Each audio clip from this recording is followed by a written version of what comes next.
Export કરવા માટે કરોડોનું investment જોઈએ તો વાત તદ્દન ખોટી છે, કારણ કે માઇક્રો એક્સપોર્ટથી 20,000થી 50,000ના ઇન્વેસ્ટમેન્ટમાં તમારો એક્સપોર્ટનો બિઝનેસ સ્ટાર્ટ થઈ જશે અને રિટર્નની વાત કરું ને તો સારું એવું માર્જિન પણ મળશે. તો તમને એમ થતું હશે કેવી રીતે, તો તેના 5 સ્ટેપ છે. પહેલો સ્ટેપ પ્રોડક્ટ સિલેક્શન. તમે લો કોસ્ટ હાઈ માર્જિનવાળી પ્રોડક્ટ સિલેક્ટ કરો, જેમ કે handicraft product, spices, organic tea, એવી નાની નાની પ્રોડક્ટ તમે સિલેક્ટ કરશો જેનું પરચેસિંગ ઓછા ભાવે છે અને માર્જિનની વાત કરું તો બહુ સારું એવું માર્જિન છે. બીજા નંબર આવે છે બાયર ફાઇન્ડિંગ.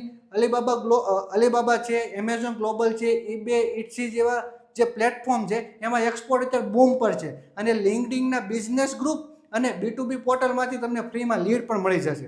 ત્રીજા નંબરની વાત કરું તો સ્મોલ કન્સાઇનમેન્ટ, જેમ કે તમે કુરિયર થ્રુ અથવા એર થ્રુ પાર્સલ મોકલી શકો છો.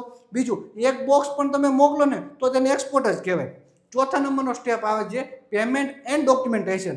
પેમેન્ટ માટે તમે અલગ અલગ પ્લેટફોર્મ છે જેમાં અકાઉન્ટ ઓપન કરી શકો, જેમ કે રેઝર પેમાં અકાઉન્ટ ઓપન કરી શકો, પેપલમાં અકાઉન્ટ ઓપન કરી શકો, જેમાં ડાયરેક્ટ પેમેન્ટ આવી જશે. અથવા બીજી વાતચીત કરું તો ડાયરેક્ટ બેંકમાં પણ પેમેન્ટ લઈ શકો છો. અને ડોક્યુમેન્ટેશનમાં IC કોડ ઉપર તમારો એક્સપોર્ટનો બિઝનેસ સ્ટાર્ટ થઈ જશે. 5મા નંબર આવે છે સ્કેલ યોર બિઝનેસ. તમારા બિઝનેસને સ્કેલ કરવા માટે તમારે જે નાના નાના કન્સાઇનમેન્ટ કર્યા છે બાયરો સાથે, એ બધાને ફરીથી તમે રિક્વાયરમેન્ટ મોકલો, તમારા પ્રોડક્ટના કેટલોગ મોકલો અને તેની જ પાસે તમારો મોટો ઓર્ડર કન્ફર્મ કરો અને મોટા કન્સાઇનમેન્ટમાં મોટી ડીલ તરફ તમે જઈ શકો છો. તો આ 5 રીતે તમે માઇક્રો એક્સપોર્ટથી તમારો એક્સપોર્ટનો બિઝનેસ ચાલુ કરી શકો છો. જો તમારે જાણવું છે કે આમાં વધારે કઈ રીતે કામ થાય છે તો કોમેન્ટમાં લખો માઇક્રો, હું તમને ડિટેલ મોકલી આપીશ.